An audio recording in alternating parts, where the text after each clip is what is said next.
Hi hello friends, welcome back to our channel.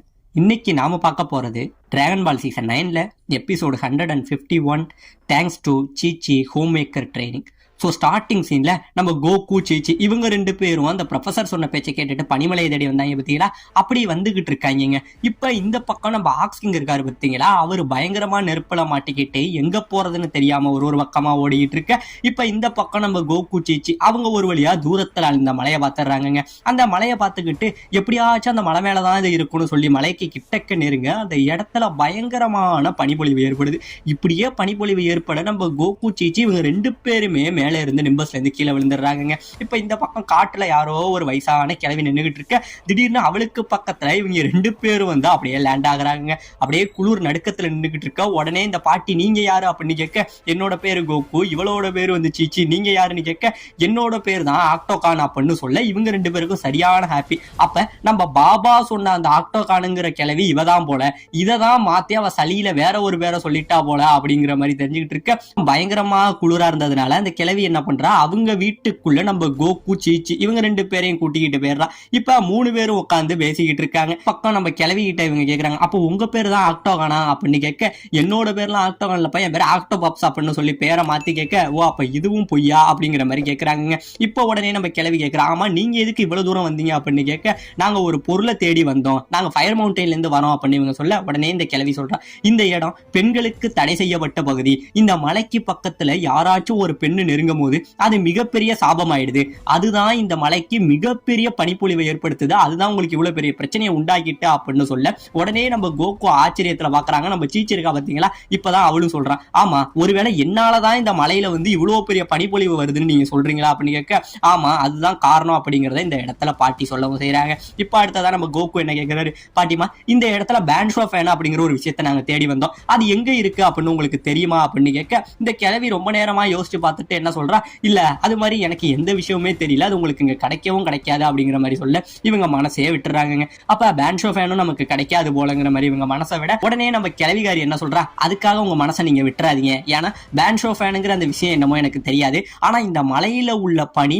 மிகவும் குளிரானது, இது வந்து எவ்வளவு பெரிய நெருப்பா இருந்தாலும் அணைச்சிடும், அதனால இந்த மலையை நீங்க நம்புங்க, அது உங்களோட நெருப்பா அணைச்சு உங்களுக்கு ஒரு உதவி பண்ணும் அப்படின்னு இந்த கிழவி சொல்ல இவங்களுக்கு பயங்கரமான ஹாப்பி ஆகுதுங்க. உடனே என்ன பண்றாங்க, நான் போய் இதை எடுத்துட்டு வரேன் அப்படின்னு சொல்லி கோகு இங்க இருந்து அதை எடுக்க போறாருங்க. உடனே நிம்பஸை எடுத்துக்கிட்டு அவரு எடுக்க போக, உடனே நம்ம பாட்டிக்காரி கேட்கிறா, ஆமா பொண்ணு இந்த பையன் யாரு அப்படின்னு கேட்க, இவரு தான் நான் கல்யாணம் பண்ணிக்க போற பையன், இவரோட பேர் தான் கோகு, எங்களுக்குள்ள இப்பதான் ஆல்ரெடி கல்யாணம் முடிஞ்சுது அப்படிங்கிற மாதிரி இவங்க சொல்ல, ஓ அப்படியா, நீ அவனுக்கு ஒரு நல்ல மனைவியா இருக்கணும்னு ஆசைப்படுறியா அப்படின்னு கேட்க, ஆமா அதுக்காக நான் என் வாழ்க்கையில எது வேணாலும் பண்ணுவேன், இது என்ன கேள்விங்கிற மாதிரி நம்ம சீச்சி கேட்க, அப்ப நான் என்னன்னு சொல்றனோ அதெல்லாம் நீ பண்ணு, அப்பதான் நீ கரெக்டான மனைவியா மாற முடியுங்கிறதெல்லாம் நம்ம கேள்வி சொல்லிட்டு இருக்காங்க. இப்ப இந்த பக்கம் நம்ம பிலாஃப் டீம் இருக்காங்க பாத்தீங்களா, அவங்க வந்து அந்த ஃபேனை தேடிக்கிட்டு வந்தவங்க வந்துகிட்டு இருக்க. திடீர்னு இந்த மலைக்கிட்ட நெருங்க பயங்கரமா பனிப்புயல் வீசுதுங்க. இப்படியே பனிப்புயல் வீச அந்த ஜெட்டு வந்து கண்ட்ரோல் மீறி என்ன போயிடுது, இங்கே இருந்து மலையில போய் மோதிடுது. இப்ப இந்த பக்கம் மலையில மோத நம்ம கோகு வேகமா அந்த மலையை நோக்கி வந்துகிட்டு இருக்காருங்க. இந்த பக்கம் நம்ம பிலாஃப் டீம் என்ன பண்ணிக்கிட்டு இருக்காங்க, மலையில மோதின அந்த ஜெட்டை கையில போட்டு இழுத்துக்கிட்டு இருக்காங்க. அப்ப திடீர்னு நம்ம கோகு அந்த இடத்துக்கு வர இவங்க பயத்துல கையில இருந்த ஷிப்பை கீழே விட்டுறாங்க. உடனே நம்ம மாய் என்ன பண்றா, இவன் மறுபடியும் வந்துட்டானா இவனை விடவே கூடாதுன்னு லான்ச்சரை இங்கே இருந்து விட, அது கோகு கிட்ட போறதுக்குள்ள அங்க உள்ள பயங்கரமான பனினால அந்த லான்ச்சர் உறைஞ்சே போயிடுது. இதை பார்த்தோன்னே தான் நம்ம கோகுக்கு சந்தோஷம் வருது, ஆகா இவ்வளவு ஒரு குளிரா, எனக்கு இப்ப நம்பிக்கை இருக்கு, இதை வச்சு அந்த நெருப்பையே அணைச்சிட முடியும் அப்படிங்கிற மாதிரி கோகு நம்ப. இப்ப இந்த பக்கம் நம்ம கிழவிகாரி என்ன சொல்றா, நம்ம சீச்சிக்கு பயங்கரமா ட்ரைனிங் கொடுத்துக்கிட்டு இருக்காங்க, அதாவது வீட்டு வேலையெல்லாம் எப்படி செய்யணும், இந்தந்த வேலையை நீ முடிக்கணும், இதெல்லாம் முடிக்கணுங்கிற மாதிரி தலைக்கு மேல நிறைய வேலைகளை சொல்லி நம்ம சீச்சி கிட்ட சொல்ல நம்ம சீச்சி இப்பயே டயர்ட் ஆயிடுறாங்க. இப்ப இந்த பக்கம் நம்ம பிலாஃப் என்ன பண்றோம், டேய் உன்னை இப்பயே உயிரோட விட்டுறேன், ஆனா அந்த பேண்ட் ஷோ வேணுங்கிற அந்த விஷயத்த மட்டும் எனக்கு குர்ரா அப்படின்னு கேட்க, நம்ம கோகு உடனே ஆமா அதை பத்தி உங்களுக்கு எப்படி தெரியும் அப்படின்னு கேட்க, உடனே நம்ம மாய் என்ன சொல்றாங்க, உன்னை இப்படியே விடமாட்டேன்டான்னு சொல்லி கையில இருந்து மிகப்பெரிய நெருப்பு எடுத்து லான்ச்சரா வீச அந்த நெருப்பு கோகு கிட்ட வரத்துக்கு முன்னாடியே உறைஞ்சு போயிடுதுங்க.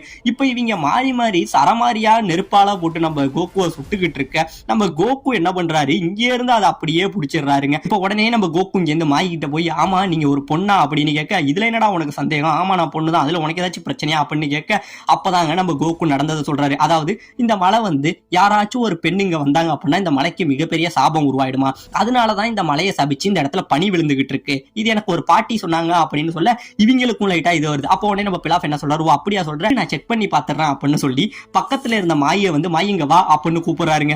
உடனே மாயி பக்கத்துல வந்தோடனே அவங்களை இங்கே இருந்து உதச்சி கீழே தள்ளி விட்டுறாங்க. உடனே நம்ம மாய் இங்கே இருந்து உருண்டுகிட்டு போக இந்த இடத்துல அந்த பனி புயல் அப்படியே நிக்கவும் செய்யுதுங்க. இப்ப இந்த பக்கம் நம்ம ஆக்ஸ் கிங்க காட்டுறாங்க.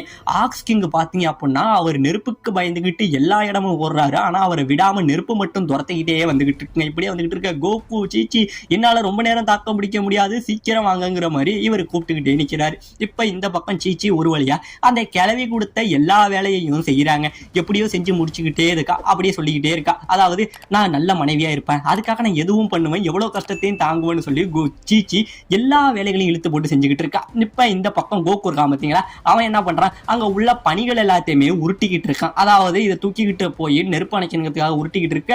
உடனே நம்ம பிலாஃப் என்ன பார்த்துக்கிட்டு இருக்காங்க, இவனை எப்படியாச்சும் நம்ம சுடணும் அப்படிங்கிற மாதிரி சுடுறதுக்கு பார்த்துக்கிட்டு இருக்காங்க. இப்படி சுட பார்த்துக்கிட்டு இருக்க உடனே நம்ம கோகு என்ன பண்றாரு, அவரே முன்னாடி வந்து சரிப்பா எனக்கு தேவையானது எல்லாம் கிடைச்சிட்டா அப்படிங்கிற மாதிரி நிக்க, என்னையாடா நீ பயமுறுத்துறா அப்படிங்கிற மாதிரி சொல்லிட்டு என்ன பண்றாங்க, அவனை சுட நிக்க உடனே பாத்தீங்கன்னா மறுபடி பனிப்பொழிவு ஆரம்பிச்சிடுது. என்னன்னு பார்த்தா நம்ம மாயி உடனே பின்னாடி வந்து நிக்கிறாங்க. பிலாஃப் என்ன எனக்கு இப்படி ஒரு துரோகத்தை பண்ணிட்டீங்கிற மாதிரி கேட்க, ஆமா நானும் மறந்துட்டேன், நீ பின்னாடி வருவேன்னு நினைச்சு பார்க்கல, இப்ப நம்மளோட அடுத்த பிளானை நம்ம ஆரம்பிக்க வேண்டியதுதான் அப்படின்னு சொல்லிட்டு 3 பேருமே இங்க இருந்து பயந்துகிட்டு ஓடி போயிடுறாங்க. இப்படி ஓடிக்கிட்டு இருக்க இப்ப இந்த பக்கம் நம்ம சீச்சி என்ன பண்றாங்க, எல்லா வேலையும் முடிச்சுட்டு அந்த வயசான கிழவிக்கு டீ கொண்டுகிட்டு வந்து கொடுக்குறாங்க. அப்படி கொண்டுகிட்டு வர இந்த இடத்துல நம்ம கிழவி என்ன வேலை பார்த்துக்கிட்டு இருக்காங்கன்னா, தேனீகள் வளர்ப்பு இருக்கு பாத்தீங்களா, அந்த மாதிரி நிறைய தேனீக்களை இந்த இடத்துல கிழவி வளர்த்துக்கிட்டு இருக்காங்க. இப்படி எல்லாம் வளர்த்துக்கிட்டு இருக்க நம்ம சீச்சி கேட்கிறா, இதுதான் உங்களோட வேலையான்னு கேட்க, ஆமா எனக்கு தேனீக்கள் வளர்க்கறது ரொம்பவே பிடிக்கும், நான் இதான் ஒரு வேலையா பார்த்துக்கிட்டு இருக்கேன் நம்ம கிழவி சொல்ல. நீங்க சொன்ன எல்லா வேலையும் நான் முடிச்சிட்டேன் நம்ம சீச்சி சொல்ல. சரி இங்க என்னோட தோட்டம் இருக்கு, அதை கிளீன் பண்ணு, அதுதான் உனக்கான அடுத்த வேலை அப்படின்னு சொல்ல.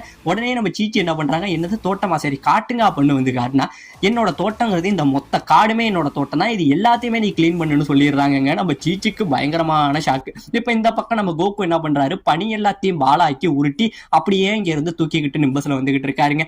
இப்ப இந்த பக்கம் சீச்சி என்ன பண்றாங்க, அந்த காட்டுல உள்ள குப்பையெல்லாம் இது பண்ணி ஒரு குப்பாடுற இது இருக்கு பாத்தீங்களா, அதை வச்சு அள்ளிக்கிட்டு வராங்க. இந்த இடத்துல ஒரு விஷயத்தை நல்லா நோட் பண்ணுங்க. இப்ப இந்த பக்கம் நம்ம கோகு அந்த பனி எல்லாத்தையும் உருட்டி எடுத்துட்டு வந்தவர் நிம்பஸ்ல வர வர அந்த பனி எல்லாமே கொஞ்சம் கொஞ்சமா உருகிக்கிட்டு இருக்குங்க. இப்ப இந்த பக்கம் கிழவிக்கு பயங்கரமான ஆச்சரியம். அதாவது நம்ம சீச்சி வீடெல்லாம் அழகா கிளீன் பண்ணி வச்சிருப்பா பாத்தீங்களா, இதெல்லாம் பார்த்தோன்னே பயங்கரமான ஆச்சரியத்துல இருந்துகிட்டு இருக்க. பட் சீச்சி வந்து கிளீன் பண்றங்கிற பேர்ல ஒரு சில தட்டுகளை உடைச்சிருப்பாங்க, அதை பார்த்தும் கொஞ்சம் கோபத்துல இருந்துகிட்டு இருக்க. உடனே இந்த பக்கம் சீச்சி அப்படியே கத்துறாங்க. ஏன் அப்படின்னு பாத்தீங்கன்னா, இப்ப ஒரு தேனி வந்து என்ன ஆகும், நம்ம சீச்சியை கடிக்கிறதுக்கு இங்கே இருந்து வந்துகிட்டு இருக்க. உடனே நம்ம சீச்சி விரட்டுறேன், கையில வச்சிருந்தா பாத்தீங்களா அந்த குப்பாடுற இது, அதை வச்சு ஒரு விசிறுவா பாருங்க, இங்கே இருந்து தேனி பறந்து போக என்னடா அப்படின்னு பாக்குறதுக்கு வந்தா பாருங்க கிளவி, அவளும் இங்கே இருந்து காத்துல பறந்து போய் விழுந்துடுறாங்க. இப்ப இதை பார்த்தோன்னே தான் தெரியுது, என்னடா எனக்கு இவ்வளவு பலமா அப்படின்னு பார்த்துட்டு இந்த பக்கம் பார்த்தாலும் தெரியுது, அவ கையில வச்சிருந்தது குப்பாடுற விசிறி கிடையாதுங்க, அதுதான் இவ தேடி வந்த பேன்ஷோ ஃபேன். இதை பார்த்தோன்னே இந்த பக்கம் சீச்சிக்கு பயங்கரமான ஹாப்பி. இப்ப இந்த பக்கம் நம்ம கோகு வராருங்க. அந்த பனி கொஞ்சம் கொஞ்சமா உருகி ஒரு கையில கொஞ்சோண்டு எடுத்துட்டு வராரு சீச்சி. இதை எப்படி நான் உங்ககிட்ட சொல்ல போறேன், இப்ப நம்ம இந்த விஷயத்திலயும் தோத்துட்டோமே அப்படின்னு நினைச்சு நம்ம கோகு ஃபீல் பண்ணிக்கிட்டு வர. உடனே இந்த பக்கம் சீச்சி கத்துறாங்க, கோகு நான் எனக்கு ஃபேனு கிடைச்சிடுச்சு அப்படின்னு கத்த. கரெக்டா கோகு அங்க வர இவங்க 2 பேரும் ஹாப்பில இருந்துகிட்டு இருக்க. அந்த டைம்ல நம்ம பிலாஃப் என்ன பண்றான், இங்கே இருந்து அந்த ரோபோ சூட்ல வந்து அந்த இதை புடுங்கிடுறாங்க. அதை புடுங்கிட்டு அப்படியே பயங்கரமா சிரிக்கிறான், எனக்கு இது கிடைச்சிடுச்சு, என்னதான் ஸ்டார்டிங்ல நாங்க சொதப்பினாலும் கடைசியில 6 அடிக்கிறது நாங்க தான்டாங்கிற மாதிரி பிலாஃப் கர்வத்தில் இருந்துகிட்டு இருக்க. உடனே நம்ம கோகு கோவமா போய் ஒழுங்காத என்கிட்ட கொடுத்துருங்கன்னு கேட்க. உடனே அந்த நாய்காரன் என்ன பண்றான், இதை மட்டும் கிட்டக்க வந்து இந்த ஃபேனையே 2ஆ கட் பண்ணிடுவேன்னு சொல்லி மிரட்ட. நம்ம பிலாஃபுக்கு இந்த இடத்துல ஒரு ஷாக்கு, ஆமா ஃபேன் எல்லாம் வாங்கிட்டோம், இது முதல்ல என்ன பண்ணும், இதை எப்படி யூஸ் பண்றதுனே நமக்கு தெரியலையே அப்படின்னு சொல்லி நம்ம பிலாஃபு குழம்பிக்கிட்டு உடனே சீச்சியை பார்த்து, ஆமா பொண்ணு இதை எப்படி யூஸ் பண்றது அப்படிங்கிற மாதிரி கேட்பாருங்க. உடனே நம்ம சீச்சி என்ன சொல்லுவாங்க, அது ஒரு ஃபேனு, அதை விசிறினாலே போதும் அப்படின்னு சொல்ல. உடனே நம்ம நாய் என்ன பண்ணுது, அவ்வளவுதான் விஷயமானு சொல்லி அந்த ஃபேனை அப்படியே இவங்கள பார்த்து விசிற.